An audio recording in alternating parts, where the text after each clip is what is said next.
Bonjour à tous, j'espère que vous allez bien. Je suis ravie de vous retrouver pour une nouvelle vidéo de fin d'été. Et oui, ça y est, n'en parlons pas s'il vous plaît. On va parler livres plutôt, j'ai 3 romans et un roman graphique à vous présenter. On y va!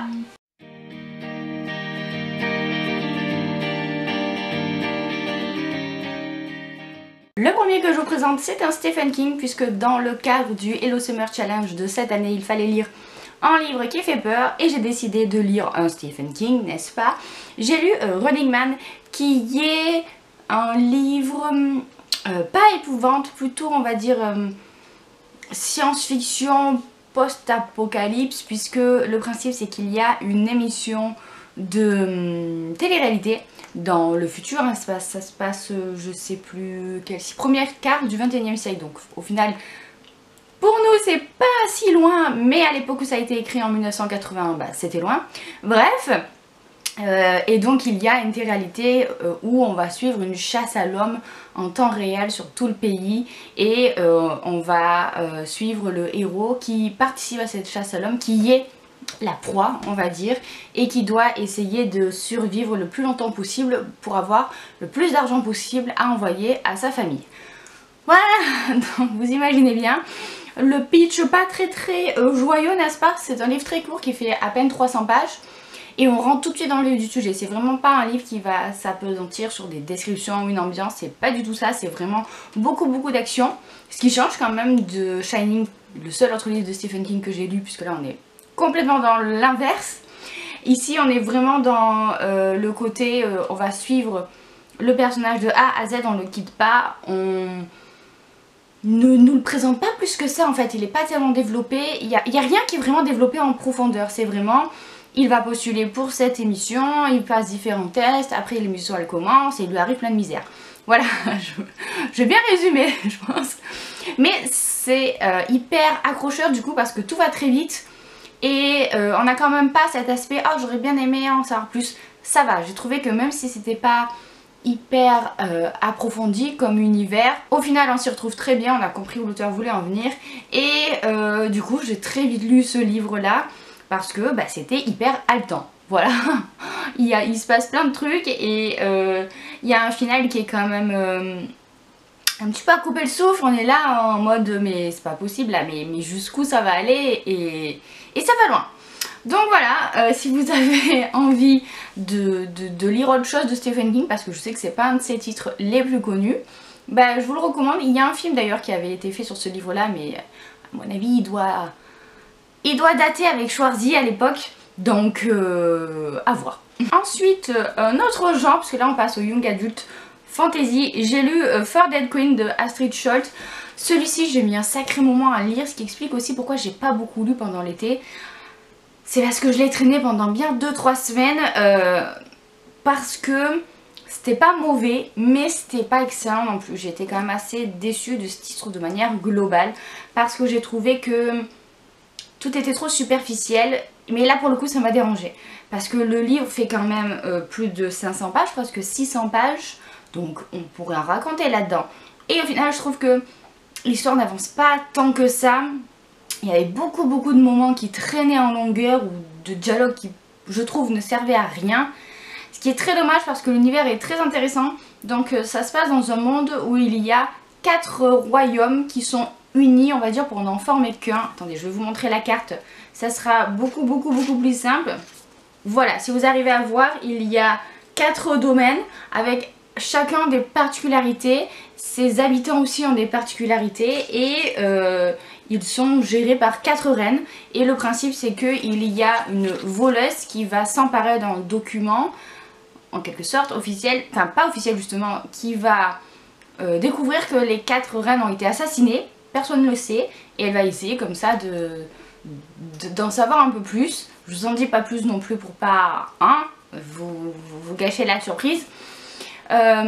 Cet aspect là j'ai bien aimé comment les différents royaumes s'imbriquaient, se complétaient, s'opposaient justement. J'ai bien aimé en fait la partie sur les reines. Quand on suit les 4 reines à chaque fois juste avant leur mort on va dire. Ça m'a vachement intéressée, je trouvais ça bien fait. Par contre, malheureusement c'est bête à dire, mais toute l'histoire sur Kerali, donc sur la voleuse, qui est le personnage principal, ça m'a pas enthousiasmé plus que ça. Je l'ai pas trouvée hyper intéressante comme héroïne, ni le messager, comment est-ce qu'il s'appelle déjà, Varine, c'est ça, oui. J'ai trouvé que ça faisait très plan-plan en fait, tout ce qui leur arrivait, leur relation à tous les deux. Donc ça m'a pas intéressé plus que ça, ce qui fait que j'ai mis assez longtemps à le lire.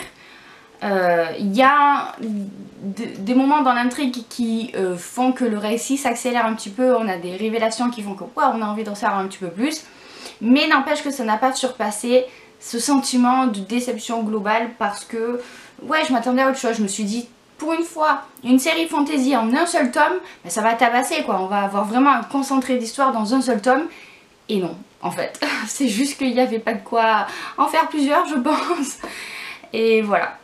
Donc je sais pas trop si je pourrais vous le recommander. Moi j'ai été quand même assez déçue, ce qui est dommage parce que la couverture est juste magnifique et l'histoire donnait envie.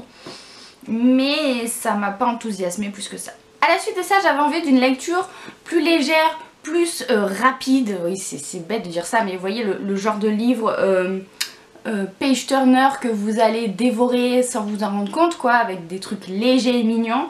Et du coup je me suis pris la première fois qu'on m'a embrassée, je suis morte, de Colleen Hockley.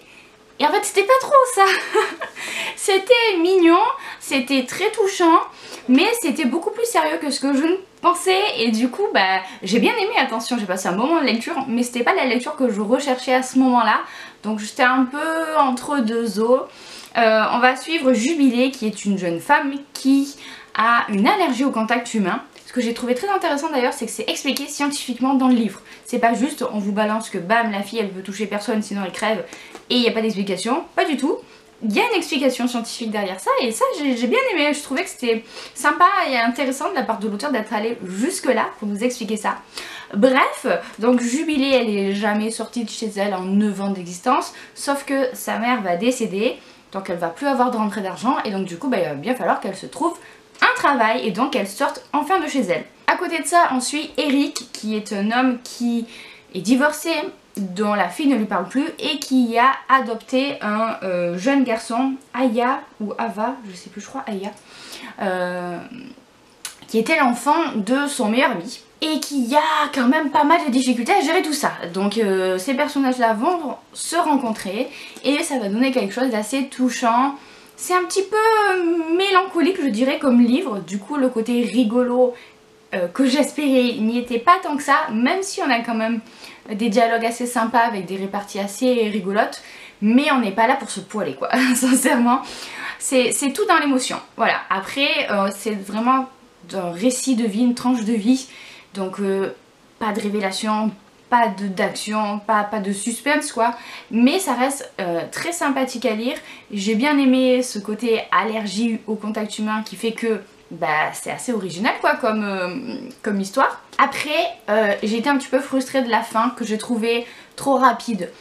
On nous pose vraiment pendant longtemps le cadre, ensuite il se passe des choses qui font que l'histoire évolue un peu et bam ça coupe. Et on a un épilogue de 30 pages qui se passe des années après où là on va vous expliquer le truc un peu mieux, ou en tout cas on va avoir la chose qu'on attend depuis le début. Enfin bref, je veux pas... là encore je veux pas trop vous en dire. Ce qui fait que ça fait vraiment un décalage entre tout le reste du bouquin et l'épilogue qui est vraiment très concentré. Donc je suis restée un petit peu sur ma faim quant à la fin. Voilà, mais à part ça, je vous encourage à le lire si vous avez envie d'une petite histoire comme ça, toute mignonne, entre des personnages qui essayent de s'entraider mine de rien les uns les autres.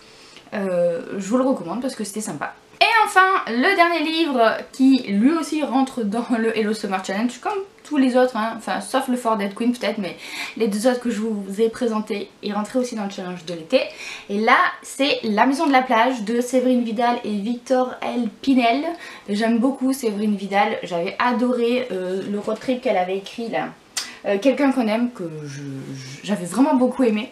Et là bah, c'est un roman graphique qui va parler d'une maison de la plage qu'une famille détient depuis toujours, où chaque année ils y vont pour les vacances en famille. Et le problème c'est qu'un jour un des oncles qui possède la maison veut la vendre et donc ils y retournent tous une dernière fois. Et on va suivre comme ça à la fois cette famille mais aussi les différents propriétaires précédents. Donc ça c'était intéressant, même si j'aurais aimé qu'on... En fait on va parler genre pendant la moitié du livre de cette famille là que vous voyez là, contemporaine. Puis ensuite on revient en arrière, puis ensuite on revient encore en arrière.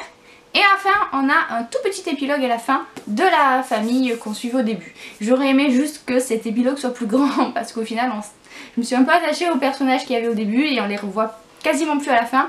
Donc ça c'est vraiment le bémol de l'histoire. Mais sinon j'ai beaucoup aimé. En fait j'avais juste l'impression d'être avec ma famille quoi. C'est ils vont faire les courses, ils font des bains de minuit, ils font la sieste, ils s'attendent ou pas au petit déj, ils vont faire des châteaux de sable sur la plage. Enfin c'est des trucs hyper bateaux de la vie quotidienne qui fait que je pense que n'importe qui pourrait se reconnaître dans cette famille là.